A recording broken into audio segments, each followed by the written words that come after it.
बहुत समय पहले कहीं एक बौद्ध साधु रहता था। उसने अप्रतिम बौद्ध ग्रंथ हीरक सूत्र का गहन अध्ययन किया था और उन दिनों पुस्तकें बहुत दुर्लभ थी और वह एकमात्र छपी हुई हीरक सूत्र पुस्तक की मोटी सी प्रति को अपनी पीठ पर लादे घूमता फिरता रहता था। उसके बारे में सभी जानते थे कि वह हीरक सूत्र का महान अध्येता है और न केवल ज्ञानी सन्यासी और लामा बल्कि सामान्य नागरिक भी उससे हीरक सूत्र में वर्णित जटिल विषयों को सरल भाषा में समझ लेते थे। एक बार यह साधु किसी अन्य देश की यात्रा पर निकला। पर्वतीय मार्गों पर उसे राह में एक बुढ़िया दिखी जो चाय बिस्कुट बेच रही थी। साधु को बहुत भूख लगी थी पर उसके पास चाय बिस्कुट खरीदने के लिए पैसे नहीं थे। उसने बुढ़िया से कहा, माताजी, मेरी पीठ पर ज्ञान का महान स्रोत रूपी पुस्तक हीरक सूत्र लदी है। यदि आप मुझे थोड़ी सी चाय बिस्कुट खाने के लिए देंगी तो इसमें से ज्ञान की कोई बात आपको बताऊंगा जिससे आपका भला होगा। बुढ़िया को भी हीरक सूत्र के बारे में कुछ पता था। उसने साधु के सामने प्रस्ताव रखा। वह बोली, आप बहुत ज्ञानी साधु हैं। यदि आप मेरे एक सरल प्रश्न का उत्तर दे देंगे तो मैं आपको चाय बिस्कुट खिलाऊंगी। साधु ने बुढ़िया की पेशकश को स्वीकार कर लिया। बुढ़िया ने साधु से पूछा, आप जब बिस्कुट खाते हैं तो आप इन्हें अतीत के मन से खाते हैं या वर्तमान के मन से खाते हैं या भविष्य के मन से खाते हैं? अब यह प्रश्न खूब ध्यान से सुनना। बुढ़िया ने उनसे क्या पूछा कि जब आप बिस्कुट खाते हैं तो इन्हें अतीत के मन से खाते हैं या वर्तमान के मन से खाते हैं या भविष्य के मन से खाते हैं? साधु को इस प्रश्न का कोई उत्तर नहीं सूझा। उसने अपनी पीठ पर लदी भारी भरकम पोथी उतारी और उसमें प्रश्न का उत्तर खोजने का प्रयास करने लगा। उसे उत्तर खोजते बहुत समय हो गया और इस बीच सांझ हो गई। अब बुढ़िया ने उनको चाय दी, अपना सामान समेटा और जाते हुए साधु से कहा, तुम बहुत मूर्ख साधु हो। क्या तुम्हें इतना भी पता नहीं कि बिस्कुट मुंह से खाए जाते हैं? सच पूछो तो बुढ़िया ने बिस्कुट मुंह से खाए जाते हैं अध्यात्म का पूरा सार दे दिया।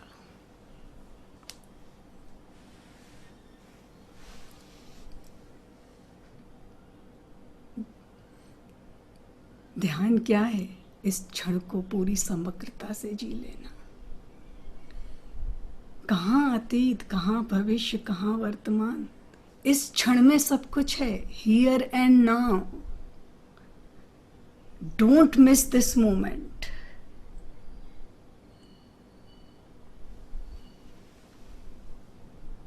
मंजिल बहुत दूर नहीं है, स्वयं के पास ही है, बिल्कुल नजदीक है, बिल्कुल करीब है। बस पूरी समग्रता से इस क्षण में जीना शुरू कर दो तो बस अभी और यहीं है।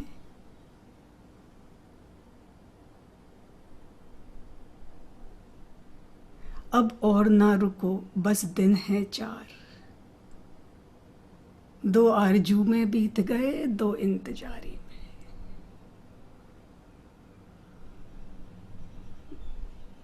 बस अब चलो, अब अपना कदम उठाओ।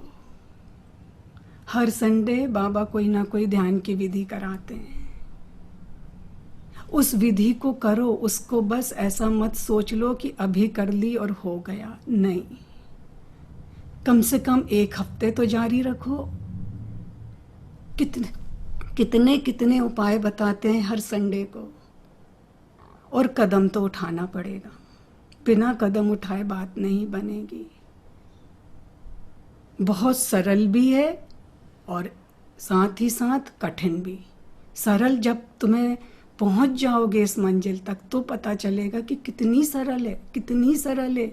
हम यूं ही भटकते रहे वर्षों।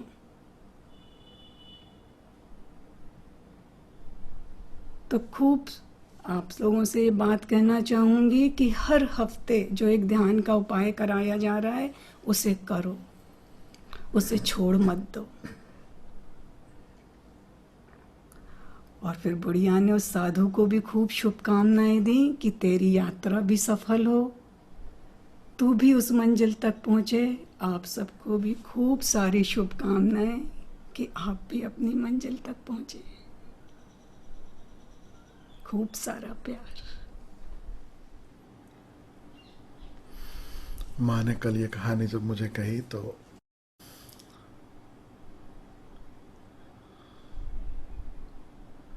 जो मज़ा आया इस कहानी का मैं बता नहीं सकता आपसे। Such a beautiful, such an amazing story, so simple, so simple। और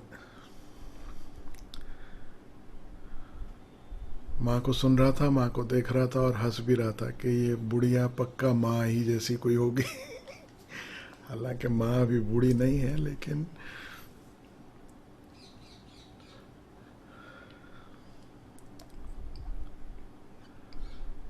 सच अ स्वीट वुमेन। कहाँ कहाँ किस रूप में, किस भेष में संत मिल जाए कुछ पता नहीं। कहाँ किसके मुख से परमात्मा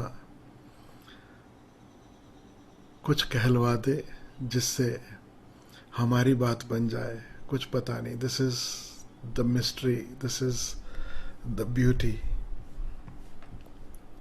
वो बेचारा साधु जो ज्ञान का पिटारा कंधे पे लाद के चल रहा है। छोटी सी बात, जब तुम बिस्कुट खाते हो तो क्या अतीत के मन से, वर्तमान के मन से या भविष्य के मन से? और फिर बुढ़िया का उत्तर, पागल बिस्कुट तो मुंह से खाते हैं।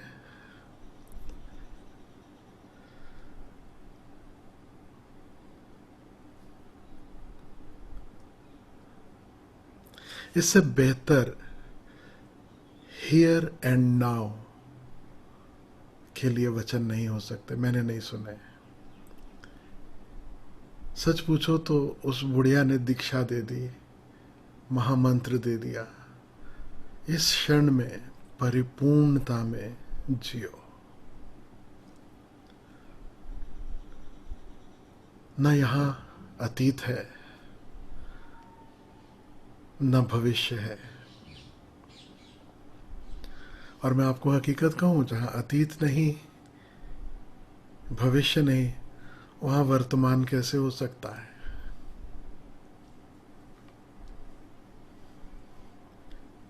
क्योंकि वर्तमान जो टर्म है, present moment, this is in reference to the past moment, in reference to the future moment. When there is no reference, how can you even call this present moment? जब तक हम ये कहें कि ये क्षण, तब तक वो क्षण तो बीत चुका। वो क्षण बचा कहाँ? बचा क्या? अगर चाय पी रहे हो तो चाय की चुस्की, बिस्किट मुंह में रखा है तो बिस्किट का स्वाद, बस।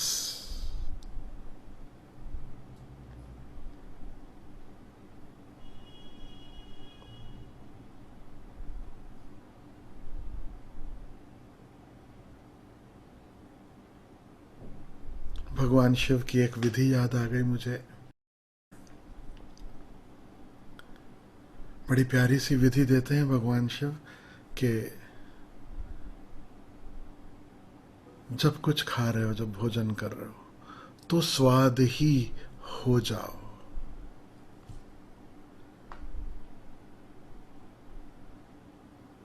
बिना शिव का नाम लिए, बिना विधि की चर्चा किए, उस बुढ़िया ने वही बात कही जो कभी शिव ने मां पार्वती को कही थी। कभी कभी छोटी बातों में इतनी ऊंची बातें छुपी रहती हैं। खोजने वाला खोजे। सब जगह मोती बिखरे हैं, सब वचनों में मोती बिखरे हैं। साधारण सा भजन सुन लो, कहीं ना कहीं कोई तीर हृदय में उतर सकता है, बात बन सकती है।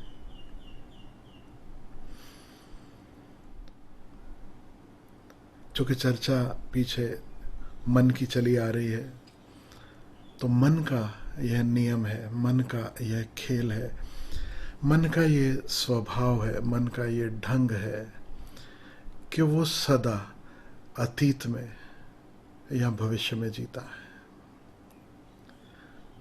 इस क्षण में मन टिक नहीं पाता, बच नहीं पाता। मन की जितनी उधेड़ बुन है वो सारी अतीत की या भविष्य की है। ऐसा समझो कि अतीत की कुछ खट्टी, कुछ मीठी, कुछ कड़वी यादें हैं जो कभी मन को बहला देती हैं, कभी मन को रुला देती हैं। और भविष्य की चिंताएं हैं, फिक्र है, क्या होगा, क्या नहीं होगा, कैसे होगा, कब होगा, होगा या नहीं होगा। यही तो उलझाव है, यही तो फिक्र है जिसमें हम साधारणता जीते हैं। दो ही ढंग से जीते हैं, अतीत की यादों में, भविष्य की फिक्र में।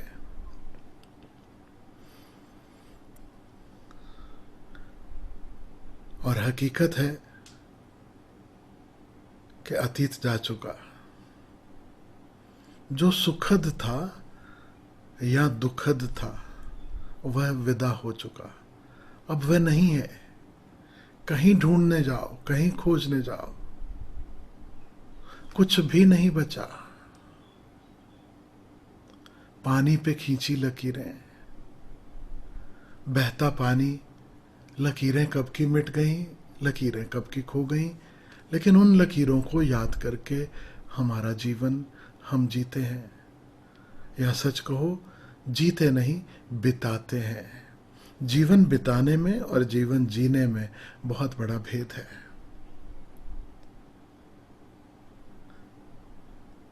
यहां तो जीवन बीतता है अतीत में, पानी पे खिंची लकीरों को याद करके। यहां जीवन बीतता है भविष्य में उठने वाली लहरों की कल्पना करके। कैसी लहरें उठेंगी, उबारेंगी कि डुबाएंगी,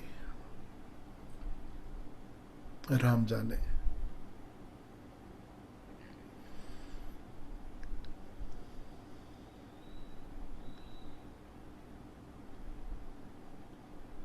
ये तो कुछ ऐसा ही जीवन बीता कि जो है उसकी खबर ही नहीं। जैसे हम सिर्फ मेमोरीज कैप्चर कर रहे हों, जैसे हम कहीं घूमने गए, दोस्तों से मिले और सबसे पहले सेल्फी, सबसे पहले कैमरा निकाल के फोटो खींच लें। सुंदर सूर्योदय है कि सूर्यास्त है, कि सागर का तट है, कि पर्वतीय नज़ारे हैं, उन्हें जीने की जगह बस फोटो खिंच रही है। और फिर घर जाकर हम उन फोटो को देख रहे हैं, छोटी स्क्रीन पे, कभी बड़ी स्क्रीन पे। बाद में जाकर हम उन वीडियोस को देखें। ऐसा करीब करीब हमारा जीवन है।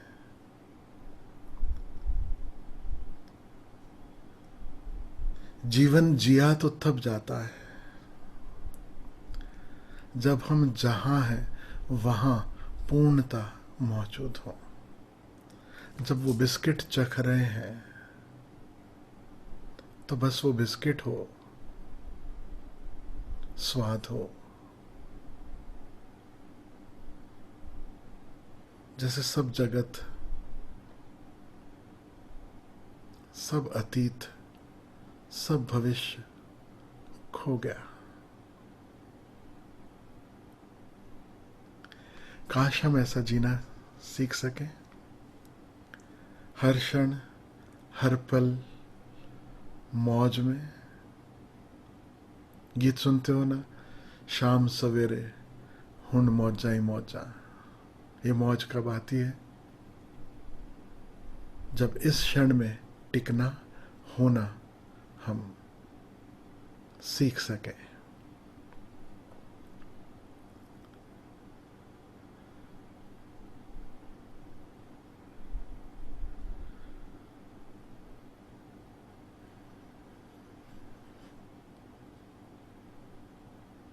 और इस क्षण में जीने को लेकर के ऐसी ऐसी धारणाएं हैं, ऐसे ऐसे ख्याल हैं लोगों के कि आप सुनो तो सिवाय हंसने के और कुछ सूझेगा नहीं। एक किस्सा मैं आपको बताता हूँ।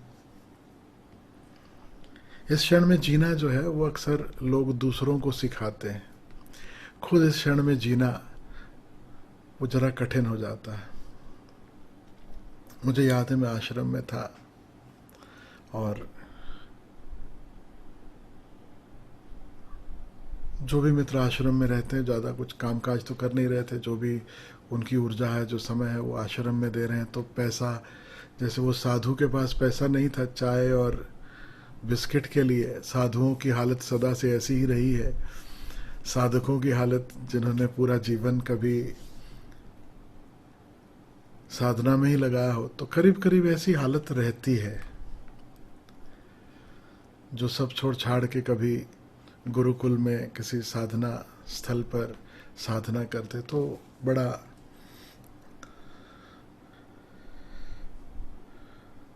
लेकिन ओशो के शिष्य हैं तो ओशो ने एक इंटेलिजेंस भी जगाई।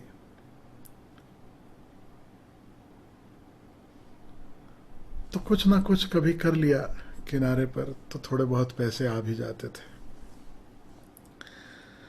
तो मुझे याद है, एक हमारे मित्र हैं, उन्होंने पैसे उधार लिए। गांव जाना था माता पिता को मिलने के लिए, और किसी ने बहुत सुंदर मुझे घड़ी भेंट की थी। तो कहने लगे कि गांव जा रहा हूँ तो घड़ी भी दे दो, पहन कर जाऊँगा, लोगों को अच्छा लगेगा, देखेंगे कि बेटा सब ठीक ठाक है, सब बढ़िया है, सुख में है, कोई तकलीफ़ की बात नहीं है, चिंता की बात नहीं है। तो मैंने कहा ठीक। तो घड़ी भी दे दी, पैसे भी दे दिए, और वो चले गए गांव। गांव से लौट भी आए, कई महीने बीत गए, कोई चर्चा नहीं। तो एक दिन मैंने उनसे पूछा कि भैया वो मेरी घड़ी, अभी मुझे भी ज़रूरत है, और वो पैसे जो तुमने लिए थे थोड़ा बहुत कुछ मेरे भी काम आ जाएंगे। तो जानते हो ये मेरे साधक भाई जो हैं, उनका उत्तर क्या था? उनका उत्तर था, स्वामी जी वो क्षण कब का बीत गया, इस क्षण में जियो। Live in this moment, be in the present moment. Why are you living in the past? वो घड़ी अतीत में थी, वो जो उधार उधार था वो सब अतीत में था। अभी इस क्षण में क्या है?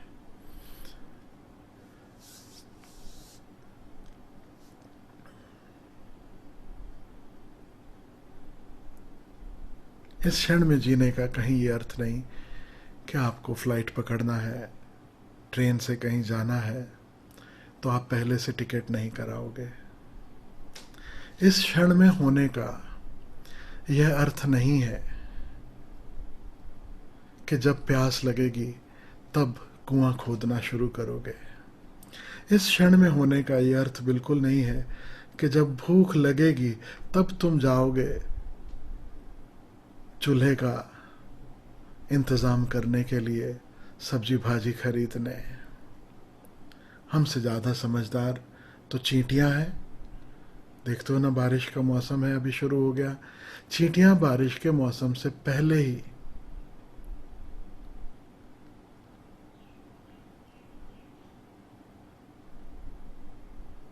सब दाना इकट्ठा करना शुरू कर देती हैं, क्योंकि फिर बारिश के मौसम में मिले न मिले। तो इस क्षण में जीना, ये जो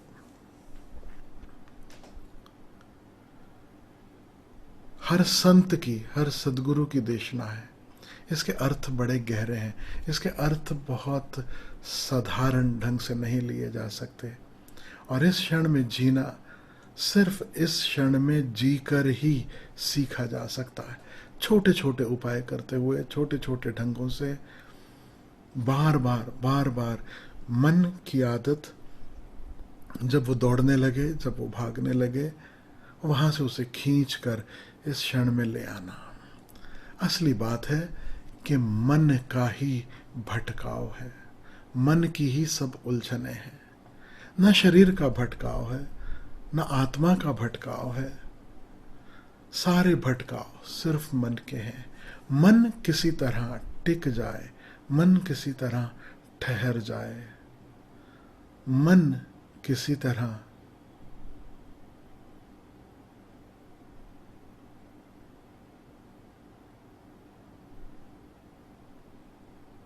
कुछ क्षण के लिए ही सही रास्ता दे दे, किनारे हट जाए, तो वह जो है उसका साक्षात्कार संभव है। मन थोड़ा सा किनारा दे दे, थोड़ा सा जो बादल हैं वो छट जाए, तो बादलों के पीछे कहो चांद, कहो आकाश, वह दिखाई दे सके। इतनी सी अंतर यात्रा है, इतनी सी बात है, बस। यह कैसे हो? कभी ध्यान विधि से, कभी शरीर को तैयार करते हुए, कभी मन को तैयार करते हुए, कभी भक्ति के मार्ग पर, कभी ज्ञान के मार्ग पर, कभी सांख्य का उपाय, कभी कुछ उपाय, कभी कुछ उपाय, अनेक अनेक उपाय हैं, लेकिन लक्ष्य एक ही है। बस इतना कि बादल छंटे और आकाश के दर्शन हो, भीतर के बादल छटें और स्वरूप के दर्शन हो। उसके लिए प्रयोग, उसके लिए विधियां, उसके लिए सारे उपाय, और उसी के लिए यह सारी चर्चाएं, ये सारे सत्संग। सत्संग कोई एंटरटेनमेंट नहीं है, सत्संग कोई वक्त बिताने का जरिया नहीं है, सत्संग कोई ज्ञान इकट्ठा करने का तरीका नहीं है। उसके लिए गूगल उपलब्ध है, मां से बेहतर कहानियां सुना पाओगे, सुन पाओगे, मुझसे बेहतर बात कह पाओगे, सुन पाओगे, पढ़ पाओगे गूगल पर। तो सत्संग का अर्थ क्या है? सत्संग का अर्थ है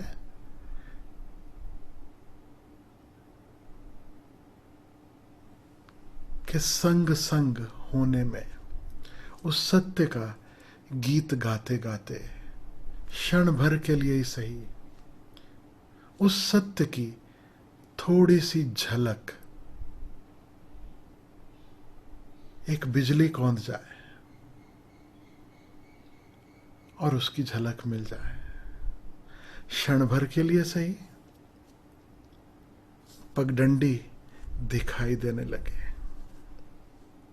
क्षण भर के लिए सही जो पिटफॉल्स हैं, जो खड्डे हैं, जो रास्ते में बाधाएं हैं, वो दिखाई देने लग जाए, रास्ता मिल जाए, और फिर उस रास्ते पर हम चल सकें। इतना ही सत्संग का अर्थ है। संग संग, साथ साथ और अकेले अकेले। संग भी है, अकेलापन भी है, सहारा भी है, लेकिन चलना सदा स्वयं को है।